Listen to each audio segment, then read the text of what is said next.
오늘 우리에게 주신 하나님의 말씀은 사도행전 28장 1절부터 마지막 31절까지입니다. 이 시간 우리가 함께 읽을 말씀은 제일 마지막 두 절 30절하고 31절만 지금 읽도록 하겠습니다. 신약성경 237면에 있습니다. 우리 함께 하나님 말씀 같이 봉독합니다. 바울이 온 이태를 자기 셋집에 머물면서 자기에게 오는 사람을 다 영접하고 하나님의 나라를 전파하며 주 예수 그리스도에 관한 모든 것을 담대하게 거침없이 가르치더라. 아멘. 드디어 사도행전 마지막 장에 도달했습니다. 한 해 동안 사도행전으로 말씀을 전했는데요. 여러분들에게 사도행전 말씀이 어떠했는지 모르겠습니다. 지루했을 수도 있었을 것 같은데 그래도 함께 동참해준 우리 모든 성도님들 진심으로 감사드립니다. 사도행전 27장에서 배를 탄 바울 일행과 그리고 배에 탄 모든 사람은 큰 풍랑으로 인해 무려 14일 동안 표류하게 됩니다. 이 기간 거의 모든 사람은 구원의 여망마저 없어진 상황이었는데요. 여기서 유일하게 바울은 내가 믿는 하나님이 우리 목숨을 모두 구원하였다며 이들을 독려하며 또 음식을 권하며 그리고 안심을 시킵니다. 그리고 마침내 육지에 다다르게 되고 배에 탄 모든 사람은 구조를 받게 되죠. 이 14일 동안에 바울은 그저 한 명의 죄수에서 배에 탄 276명 전원의 목숨을 건지는 구원자가 됩니다. 그리고 그 구조된 바울의 본격적인 전도 사역이 시작되게 되는데 바로 오늘 말씀 사도행전 28장에 바울의 마지막 전도 여행이 자세히 기록되어져 있습니다. 먼저 멜리데 섬에서의 전도 사역입니다. 구조된 후에 섬에 도착했다는 것을 알았고 그 섬의 이름이 멜리데라고 하는 섬이라는 것을 알았습니다. 오늘날 멜리데는 그리스 고린도 지역 바로 아래에 있는 섬나라이고요. 우리나라의 1000분의 1에 해당하는 섬 몰타라고 하는 나라입니다. 자, 다행히 멜리데 섬의 원주민은 상당히 착했던 것 같습니다. 난파된 배에서 목숨을 건진 모든 사람을 동정하였고요. 불을 피워서 모두를 영접해 주었습니다. 바울도 겨우 목숨을 건진 상황인데 바울은 여전히 구조받은 사람을 위해 무엇을 하고 싶었는지 불이 약해 보여서 그랬는지 나무 한 묶음을 거두어서 불에 던집니다. 근데 그 나무 한 묶음 안에 독사가 한 마리가 있었던 것 같습니다. 불에 떨어진 독사가 놀라 불 밖으로 나와서 바울의 손을 물어버리고 말죠. 6절에 원주민들의 반응을 보면 이 독사는 사람을 죽일 정도로 아주 강력한 독을 가지고 있는 것 같습니다. 그래서 이것을 본 원주민들이 깜짝 놀라며 이렇게 얘기를 하죠. 4절입니다. 원주민들이 이 짐승이 그 손에 매달려 있음을 보고 서로 말하되 진실로 이 사람은 살인한 자로다. 바다에서는 구조를 받았으나 공의가 그를 살지 못하게 하미로다. 자, 바울이 독사에게 물렸을 때 원주민들이 어떻게 생각했다고요? 바다에서는 구조를 받았으나 공의가 그를 살지 못하게 하였다. 이렇게 얘기합니다. 공의가 그를 살지 못하게 하였다. 여기서 공의, 선악을 공평하게 하는 도리라고 하는 것이죠. 바울이 선하지 않고 악하였기에 결국 독사에게 물려 죽게 되었다라고 하는 것이죠. 원주민들이 지금 바울을 어떻게 해요? 죄인으로 취급하고 있는 거죠. 물론 지금 현재 바울은 죄수의 신분으로 배에 탄 것은 맞습니다. 그런데 6절입니다. 그들은 그가 붙든지 혹은 갑자기 쓰러져 죽을 줄로 기다렸다가 오래 기다려도 그에게 아무 이상이 없음을 보고 돌이켜 생각하여 말하되 그를 신이라 하더라. 자, 원주민들이요, 바울이 독사에게 물렸으니까 어떻게 해요? 붓고 그리고 갑자기 쓰러졌다가 마침내 죽을 거라고 그렇게 생각을 했는데, 근데 오래 기다려도 아무 이상이 없는 것을 보고 바울을 뭐라고 생각했다고요? 신이라 생각을 했다는 겁니다. 아마 그 섬에서 그런 독사에게 물렸던 사람들은 모두 다 어떻게 해요? 물렸을 때 죽었던 것 같습니다. 근데 바울은 죽지도 않았을 뿐만 아니라 붓지도 않았고 아무 증상이 없었던 거죠. 이로 인해 삽시간 소문이 아마 그 섬에 퍼졌을 것입니다. 멜리데 섬에서 가장 높은 사람 보블리오라고 하는 이 사람도 아마 이 소문을 들었던 것 같습니다. 그리고 바울 일행 모두를 자기가 소유하는 땅에 지낼 수 있도록 그렇게 초청을 하죠. 8절입니다. 보블리오의 부친이 열병과 이질에 걸려 누워있거늘 바울이 들어가서 기도하고 그에게 안수하여 낫게 하매. 보블리오의 부친이 열병과 이질에 걸려 누워 있었다고 합니다. 당시는 병을 고칠 수 있는 그런 약이나 어떤 처방 이런 것들이 있던 시대가 아니었기 때문에 아마 이것으로 인해서 이제 죽을 날이 얼마 남지 않았을지도 모릅니다. 근데 바울이 들어가서 그 사람을 위해 기도하고 안수하였더니 어떻게 해요? 깨끗하게 낫게 되었다는 겁니다. 그리고 9절입니다. 이러므로 섬 가운데 다른 병든 사람들이 와서 고침을 받고, 독사에게 물려도 죽지 않은 사람이 이번에는 중환병에 걸려 있는 사람들을 중환병에 걸려 있는 그 사람을 고쳤다는 그 소문이 삽시간에 퍼지니까 주변에 어떻게 해요? 병든 사람들, 오랫동안 병에서 회복되지 못한 사람들이 몰려왔고 바울은 이들에게 기도해주고 안수하여 그들의 병까지도 고쳐 주었다라고 하는 겁니다. 여러분, 이 말씀을 보면 어디서 본 것 같은 생각이 들지 않습니까? 바로 우리 주 예수 그리스도께서 하신 일을 우리가 생각나게 합니다. 예수님께서 수제자 베드로의 장모를 고치신 것 여러분 기억하시죠? 그 베드로 장모가 어떤 병에 걸려 있었어요? 열병에 걸려 있었죠. 누가복음 4장 38절 39절에 베드로의 장모가 중한 열병을 앓고 있었다라고 합니다. 그래서 예수님이 그 열병을 꾸짖어 병이 떠나게 하셨다고 하죠. 이 소식을 들은 이웃들이 질병에 걸려 있는 주변 이웃들에게 전하였고, 그리고 누가복음 4장 40절은 이렇게 얘기합니다. 해질 무렵에 사람들이 온갖 병자들을 데리고 나오매 예수께서 일일이 그 위에 손을 얹으사 고치시니. 예수님은 자기를 찾아오는 병자들을 외면하지 않으셨습니다.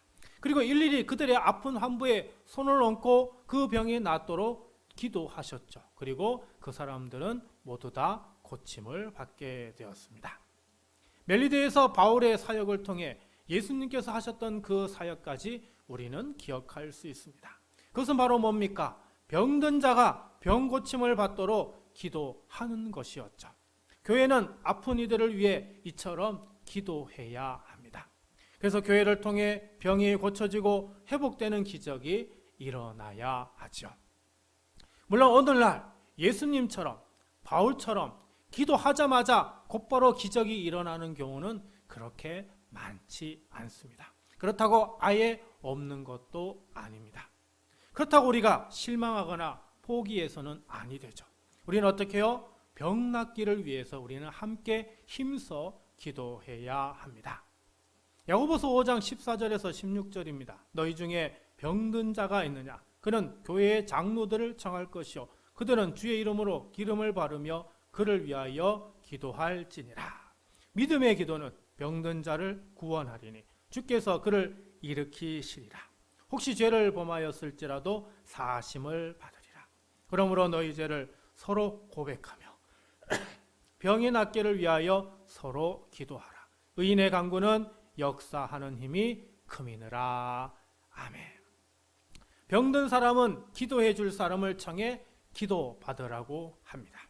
믿음의 기도는 병든 자를 구원한다고 합니다. 의인의 간구는 역사하는 힘이 크다고 말씀하고 있습니다. 그래서 교회는 어떻게 해요? 병이 낫기를 위해 서로 함께 기도해야 하는 것이죠. 모든 교회가 마땅히 해야 하는 우선순위가 있다면 그것은 아픈 이들을 위하여 기도하는 것입니다. 아픈 분들이 있는 곳에 직접 찾아가 기도하고 또 아픈 분들이 찾아올 때 외면하지 않고 그들을 위해 기도해 주어야 합니다. 우리 교회도 우리 성도들도 병 고침을 위해 기도하는 일에 힘써야 합니다. 그래서 우리 주변에 아프신 분들이 있다면 그분들의 이름을 기록하고 그리고 그분이 아픈 그 병명이 무엇인지 기록을 하고 그 사람을 위해서 기도할 수 있어야 하는 것이죠. 사랑하는 성도 여러분, 앞으로 우리가 우리 자신의 신앙만을 위해 삶을 살아가는 것이 아니라 우리가 신앙생활을 하면서 먼저 해야 하는 중요한 것 중에 하나가 바로 우리 주변에 있는, 물론 우리 교회 안에 있는 성도들 가운데도 아프신 분들을 위해 기도해야 한다라고 하는 것입니다. 우리의 기도로 놀라운 치유의 역사가 만인이 일어나기를 간절히 바랍니다. 두 번째는 멜리데에서 로마로 가는 중에 전도 사역입니다. 석 달이 지난 후에 바울 일행은 배를 타고 멜리데를 떠나게 됩니다. 수라구사를 지나 레기온을 거쳐 보디올이라고 하는 곳에 이르게 되지요. 14절입니다. 거기서 형제들을 만나 그들의 청함을 받아 이레를 함께 머무니라. 그래서 우리는 이와 같이 로마로 가니라. 자, 바울 일행이 보디올에서 누구를 만났다고요? 형제들을 만났다. 여기서 형제들이란 누구를 얘기할까요? 예수 그리스도를 믿는 그리스도인을 말하는 겁니다. 바울은 이들 형제들의 초대를 받아서 7일 동안 머물렀다고 합니다. 그 7일 동안에 서로 신앙에 대해서 여러 가지 많은 다양한 것들을 함께 나누었을 겁니다. 그리고 이 형제들이 동행하여 함께 어디로 가요? 로마로 같이 가게 됩니다. 또 15절입니다. 그곳 형제들이 우리 소식을 듣고 아비오 광장과 트레이스 타베르네까지 맞으러 오니 바울이 그들을 보고 하나님께 감사하고 담대한 마음을 얻으니라. 자, 그곳 형제들, 로마 형제들을 이야기를 합니다. 로마에서 예수 그리스도를 믿는 그리스도인을 말하는 것이죠. 우리 소식, 바울 일행이 배를 타고 육지에 이제 내려서 로마로 가고 있다는 그 소문을 들었다라고 하는 겁니다. 그래서 로마 형제들을 처음 만난 곳이 어디라고요? 아비오 광장이라고 합니다. 아비오 광장은 로마에서 한 65km 떨어져 있다고 합니다. 우리 여기 둔포가요, 서울에서 한 65km 정도 되고 대전과도 한 65km 거리가 됩니다. 원래 우리는 차를 가지고 가니까 안 막히면 1시간여 정도면 충분히 가지만 그 당시는 어떻게 해요? 걸어 다녔죠. 교통도 그렇게 좋은 게 아니어서 길이 잘 나 있는 것이 아니라서 울퉁불퉁 꼬불꼬불한 그런 길이어서 몇 날 며칠을 걸어야만 올 수 있는 그런 거리인데 바로 이 아비오 광장이라는 무려 65km나 떨어진 이곳에 걸어서 형제들이 찾아왔다라고 하는 겁니다. 또 어디에 또 누가 왔어요? 트레이스 타베르네라는 마을에 왔다고 합니다. 여기는 저기 로마에서 한 50km 떨어져 있는 곳이라고 합니다. 여기에서도 또 로마 형제들이 찾아왔다라고 하는 거죠. 자, 여러분 대단하지 않습니까? 그 멀리에서 바울 일행이 왔다는 그 소문을 듣고 몇 날 며칠을 걸어서 와서 바울 일행을 찾아 만나러 온 겁니다. 그럼 바울의 입장에서 어때요? 안 그래도 어디입니까? 보디올에서 형제들이 함께 동행해줘서 기쁜데 로마에서도 사람들이 한 팀이 온 것이 아니라 또 한 팀이 와서 바울의 마음은 상당히 마음이 든든하고 행복했을 것입니다. 그래서 15절 끝에 바울이 그들을 보고 하나님께 감사하고 담대한 마음을 얻었다라고 이렇게 얘기하고 있는 것이죠. 저야 바울처럼 전도여행을 다니는 것은 아니지만 연고도 없는 이곳에 아무것도 가진 것 없이 개척을 해서 8년째 이렇게 있습니다. 이곳에 있는 동안 참 많은 분들을 만났죠. 그리고 지금까지 함께 하는 분들도 있고 또 이사하고 여러 가지 사정으로 함께 하지 못하는 분도 있고 또 이곳에 있지만 직장 때문에 주의를 잘 지키지 못하는 그런 분들도 있습니다. 그래서 우리 교회 안에서 이렇게 하다 보니 제가 사례를 받는 것도 아니어서 여러 많은 교회에서 저를 지원해주고 도와주고 동참해주고 있습니다. 처음에 개척했을 때보다 지금 환경이 훨씬 더 많이 좋아졌죠. 난방기 하나밖에 없어서 추운 겨울에는 정말 저 하나 가지고 겨울에 너무 추워서 못했는데 도와주시는 분들이 또 저렇게 또 난방기를 하나를 설치해줘서 작년부터는 아주 따뜻하게 이렇게 예배를 드릴 수가 있습니다.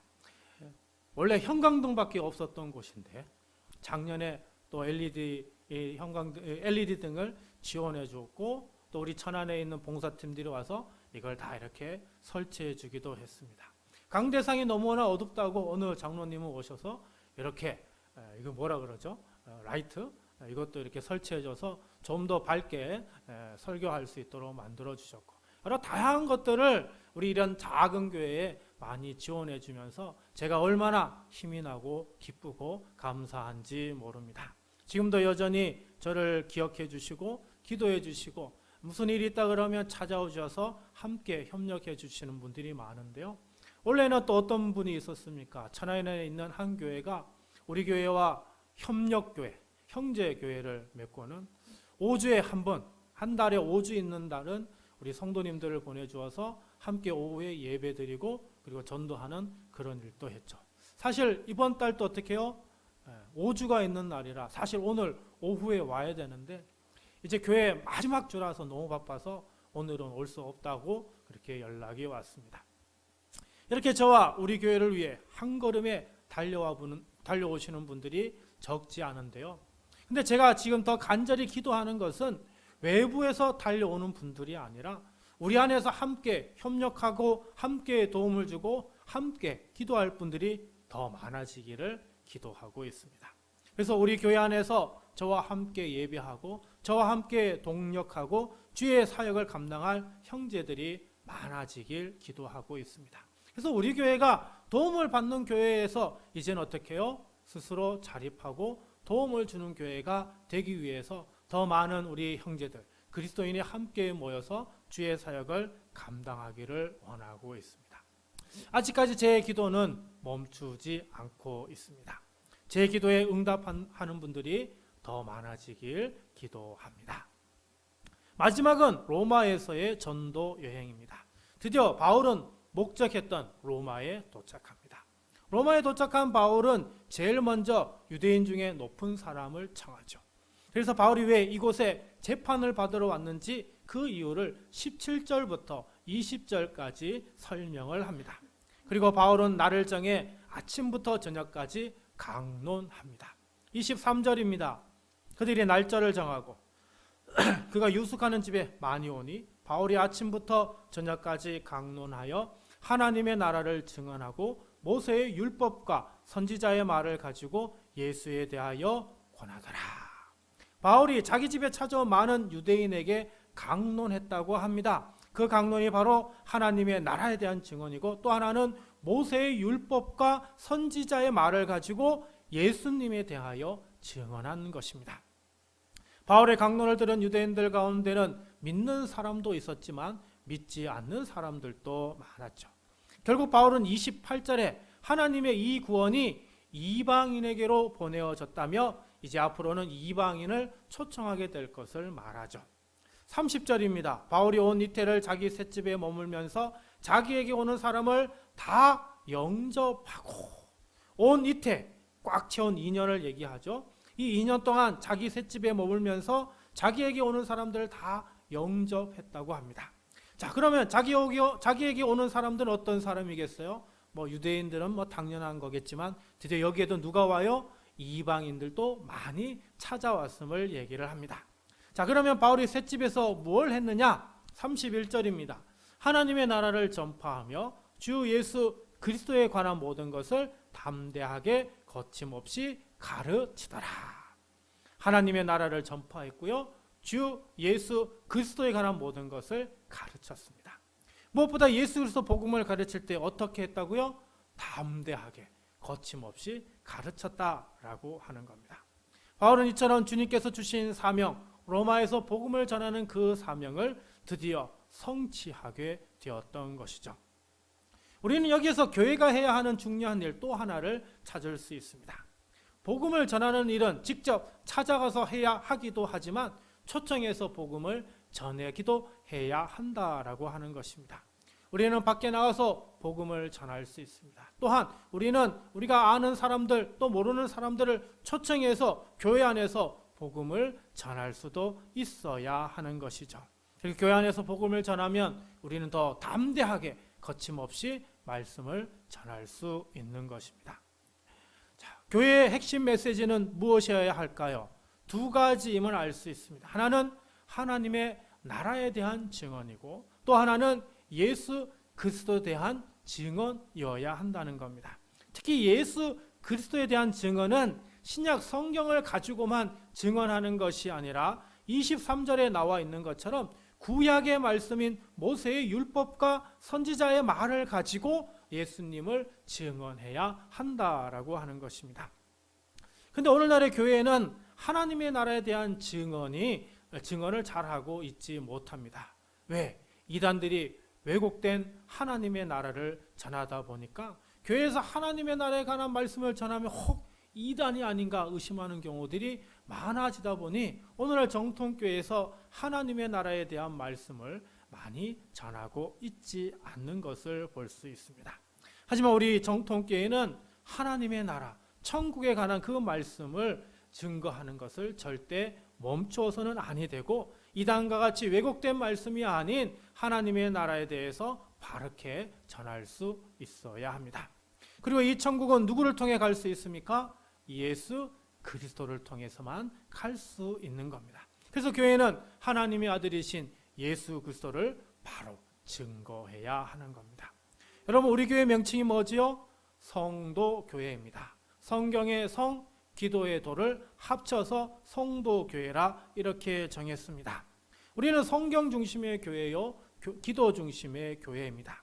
성경 중심이라는 것은 성경의 중심인 예수 그리스도가 중심인 교회라고 하는 겁니다. 그래서 우리 교회는 설교도 어떻게 해요? 성경 중심으로, 그리고 성경 공부 중요하게 생각하고 1년 1독 성경 읽는 것, 그리고 성경으로 말씀 묵상하는 걸 중요하게 여깁니다. 또 기도 중심이라고 하는 것은 예수 그리스도 이름으로 기도하는 교회라는 말입니다. 우리의 기도를 우리의 이름으로 하지 않고 예수 그리스도의 이름으로 하는 것은 예수 그리스도가 바로 우리의 중심이라는 것, 예수 그리스도 이름으로 기도할 때 하나님의 응답이 있음을 믿기 때문인 것입니다. 다시 말하면 우리 교회는 목회자 중심의 교회도 아니고 평신도인 성도 중심의 교회도 아닌 예수 그리스도 중심의 성도 교회인 것입니다.